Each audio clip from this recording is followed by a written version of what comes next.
3 panels ont meublé la 4e journée de la Semaine du numérique. Débutée depuis le 4 novembre dernier, les échanges suivent leur cours. Les premiers panélistes ont abordé le thème suivant: IA générative et médias, réinventer la création de contenu. D'aucuns pensent que l'IA ne peut pas remplacer les professionnels.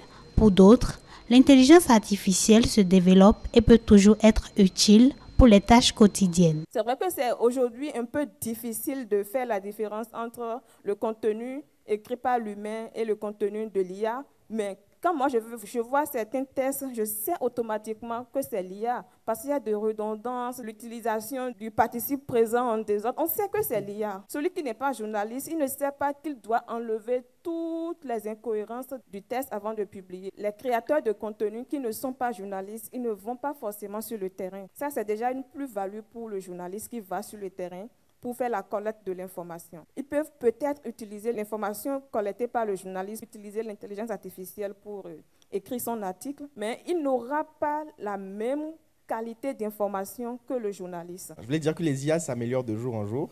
Et en fait, quand tu utilises l'IA, tu peux lui dire « agis comme un journaliste qui a 10 ans d'expérience, qui a fait des études, les meilleures études dans le monde. » Donc en fait, tout dépend après de la manière dont tu utilises et que tu contextualises en fait ta demande. Bénin INSPE, développement de l'écosystème de Internet numérique local. C'est la 2e thématique qui a servi à animer les discussions. Le dernier a évoqué les droits des médias et la régulation à l'aide du numérique ainsi que des enjeux pour le Bénin. Julien Komlan-Humpé, expert en droit du numérique, et Charles Badou ont tout d'abord listé les lois qui régissent les droits des médias. La constitution béninoise, notamment dans son article 24, qui porte sur la liberté de presse, est le premier test. Si on descend, on peut citer le test, mais des professionnels des médias au Bénin, le Code de l'information et de la communication, qui précise les droits et les obligations des professionnels des médias. En 3e temps, je citerai le Code du numérique, parce que c'est un code qui encadre les activités numériques. Parce que nous allons parler des médias en ligne, qu'on le veut ou pas, le code s'invite dans le cadre légal. Et je citerai pour finir la loi organique sur la haute autorité de l'audiovisuel et la communication, qui précise les missions et le fonctionnement de l'autorité de régulation. Il y a un cadre légal primaire de base et à côté de ce cadre-là, il y a d'autres textes qui viennent régir également le domaine de la communication. Et à côté des textes qu'il y a cités, je peux ajouter la loi 2014-22 relative à la radiodiffusion numérique en République du Bénin. On peut également ajouter quand même comme cadre qui régule ne serait-ce que les aspects pénaux de l'exercice de la fonction, le code pénal.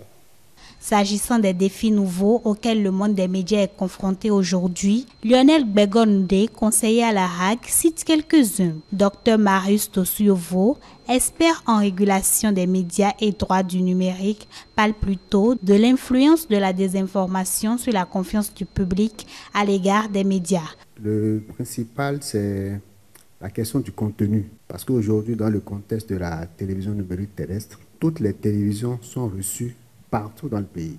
Après le contenu, je parlerai de défis technologiques. Parce que pour produire un contenu de qualité, il faut avoir les équipements adéquats pour produire ce contenu-là. Je voudrais aussi ajouter la question de la désinformation. Le journaliste qui a l'obligation déontologique de publier des contenus qui sont, je vais dire, en phase avec la loi, avec la législation, peut rapidement tomber dans les travers. Mais quand il publie l'information qui est de bonne facture, il y a une confiance qui s'installe avec son public, avec les consommateurs de contenu. D'ailleurs, c'est ce qui fait que lorsqu'il désinforme, il non seulement tombe dans les travers, mais il y a des notions similaires, ou je vais dire des notions voisines à la désinformation, c'est-à-dire la malinformation, la mésinformation, parce qu'il y a une intention. D'accord? Il y a une intention de nuire, de tromper dans la désinformation que l'on ne retrouve pas forcément dans les autres infractions.